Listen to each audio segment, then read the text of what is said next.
Welcome back to the deep dive. Our goal is, as always, pretty simple. To give you that intellectual shortcut to get you well informed without having to read a dozen academic textbooks, we jump straight to the fascinating insights. Exactly. And today we are wrestling with, it is one of the biggest, most thorny questions in human history. Oh, absolutely, the big one. The Great Divergence. Why did Western Europe and North America just suddenly accelerate Yeah, that takeoff. in terms of their economy, their science, technology, starting a few hundred years ago and just leaving the rest of the world behind? It's the $100 trillion question, really. And, traditional history gives us answers like institutions or coal or imperialism. Right, the usual suspects. The usual suspects. But the sources we've gathered today, and it's a fantastic synthesis of social history, complexity theory, and information science, they suggest a radically different structural answer. And that answer is wild. We're not talking about coal here. We're talking about, of all things, sand piles. Right. So our mission for this deep dive is to really explore this core concept that Western culture's structural bias toward, say, individual liberty and decentralized authority, especially when you couple that with the massive information shock of the printing press, caused society to start behaving like a physical system, one that's poised right at the edge of order and chaos. And we're examining whether that combination created what complexity theorists call a self-organized critical information regime. Okay, that's a mouthful. It is. But the idea is that the explosive growth the West saw wasn't, smooth linear progress. It was the result of these non-linear avalanches of innovation that actually follow very predictable statistical rules. Okay, let's unpack this. We've gone from economic history to physics analogies in, 30 seconds? Yeah. You use the term self-organized criticality, or SOC. The most common analogy for that is the sand pile.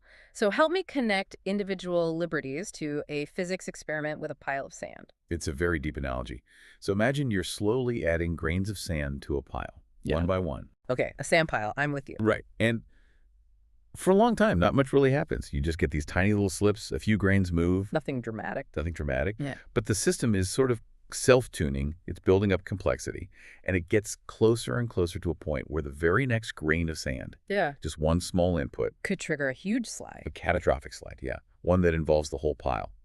And that balance point, that is the critical state. So how do free societies mimic this? Where's the connection? Well, think about what are essential liberal institutions like free speech, open courts, pluralistic markets, decentralized publishing. What do they actually do? They let people talk and trade freely. In complexity terms, they're mechanisms that are designed to reduce the friction for the flow of ideas and critiques. They allow the free generation of grains, or in this case, individual ideas, to be added to the social sandpile. So the ideas are the decentralized microdynamics. Exactly. Individuals are the agents, and they're freely generating and sharing ideas. And crucially, there's no single central controller. Right. Power is dispersed across competitive states, different religious factions, various markets. And this dispersal means the cost of suppressing a competing idea across the entire system becomes prohibitively high. So the system is designed institutionally to prevent the total suppression of variance. Precisely. And think about the two extremes. If the system is totally rigid, if that sandpile is packed solid and ideas can't move, it just stagnates. Nothing happens? But if it's too chaotic, if every single idea causes a total collapse, it just burns out. So liberal institutions, they create the conditions where the friction is low enough that small ideas can propagate, but it's also strong enough that the whole system doesn't fall apart every single time. It's the perfect informational substrate.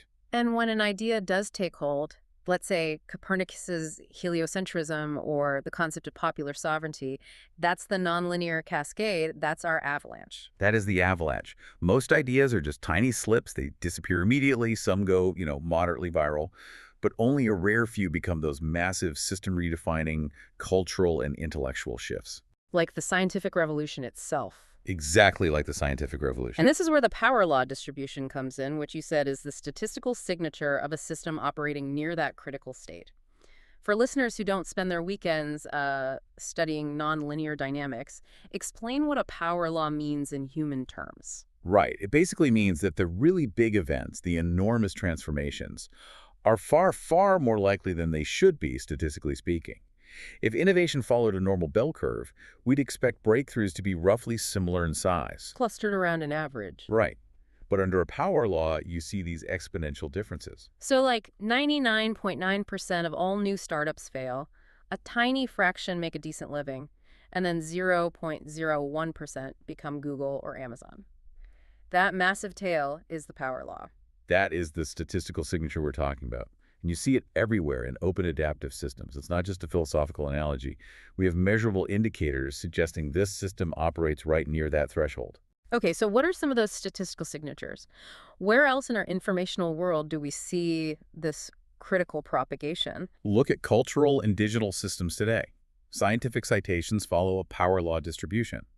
A few papers become foundational, they get thousands of citations, while millions get zero. That makes a lot of sense. The vast majority of published research is forgotten almost immediately, but those rare revolutionary papers can redefine an entire field. Exactly. Or look at the modern digital environment. The internet itself, social networks, they form what are called scale-free graphs.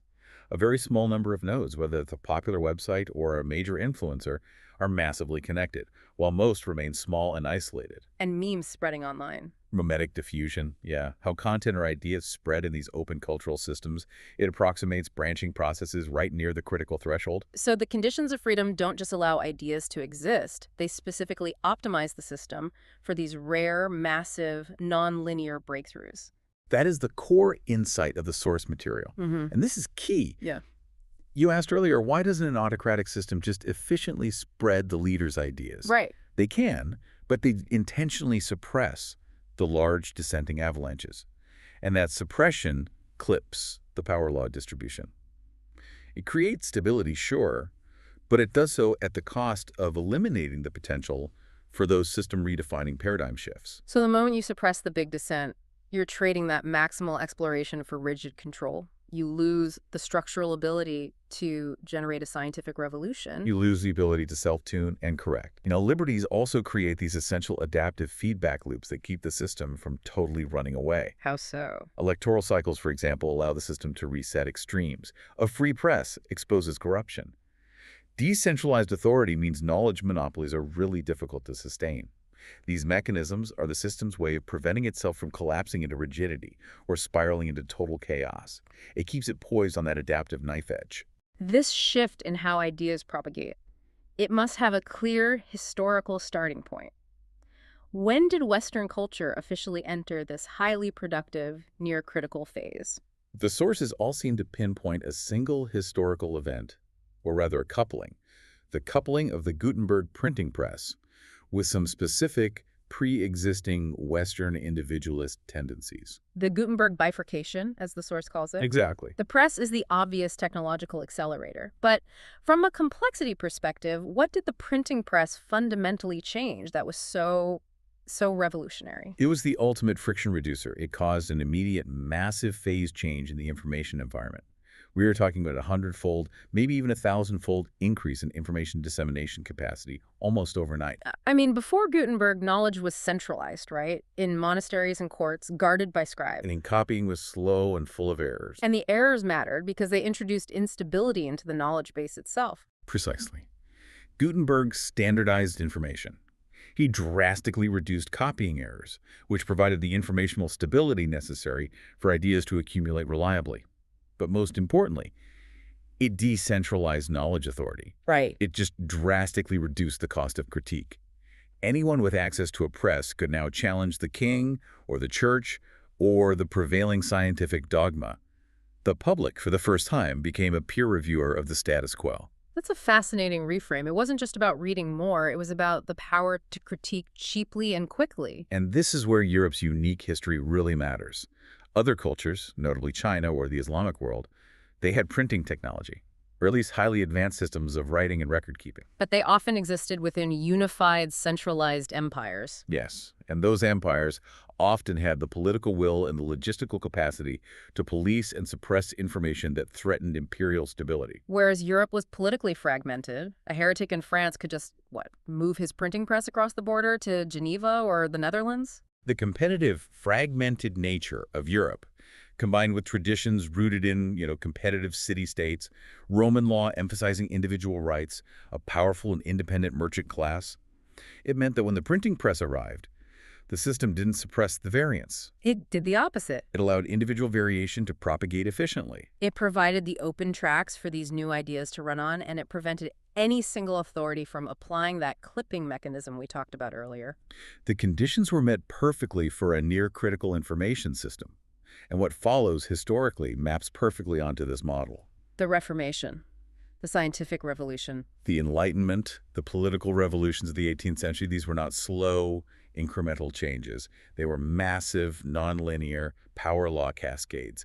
They are the predictable idea avalanches of a critical system. So what does this all mean for the present day? I mean, did this system, poised at the knife edge, provide a systemic structural advantage in pushing technological and intellectual frontiers? Unequivocally, yes. This is the so what of the Great Divergence.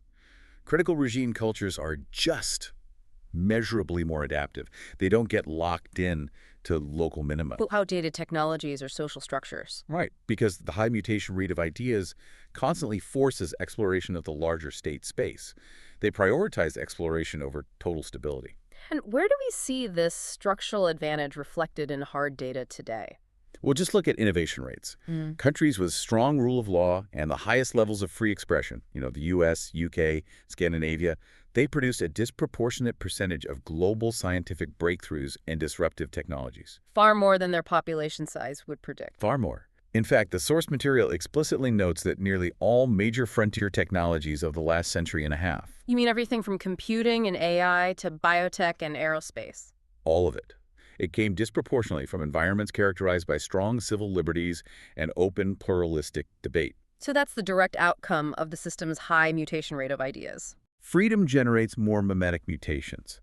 The system is always performing a deeper, broader search of the design space. And critically, there is a high error tolerance. In open societies, you aren't punished for failure or dissent, which is essential for innovation.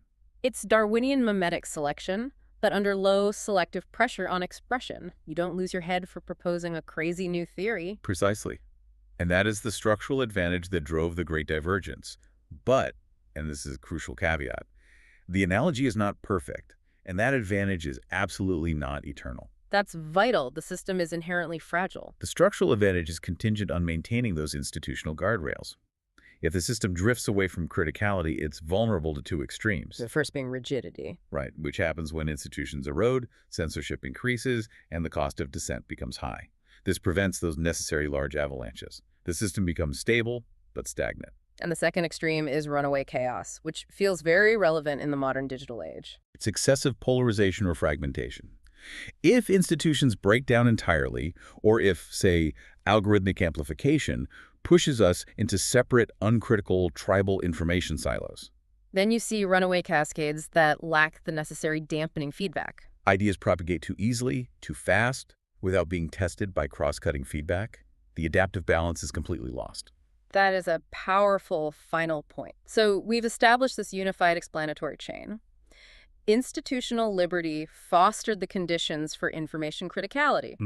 And that criticality drove the rapid innovation and divergence that we identify historically. And what's really remarkable is how well this complex systems language maps onto traditional history. When historians like Joel Mokyr discuss the importance of institutional openness or intellectual pluralism or a culture of growth in Europe, They're describing the same thing without the physics terminology. they're describing the observable effects of a system that's been tuned toward the edge of chaos. A self-organized critical system where power law innovation dominates. They were describing the structural engine of Western development without the mathematical toolkit to label it. It's an incredible synthesis. Which brings us to a final provocative thought for you, the listener.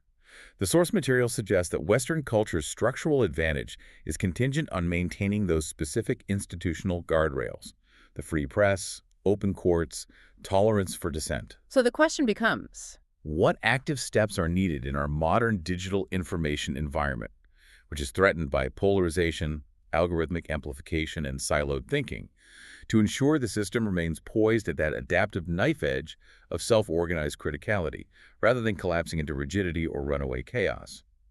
How do you ensure the conditions for the next great avalanche of good ideas? Think about that balance as you engage with the flow of information every day.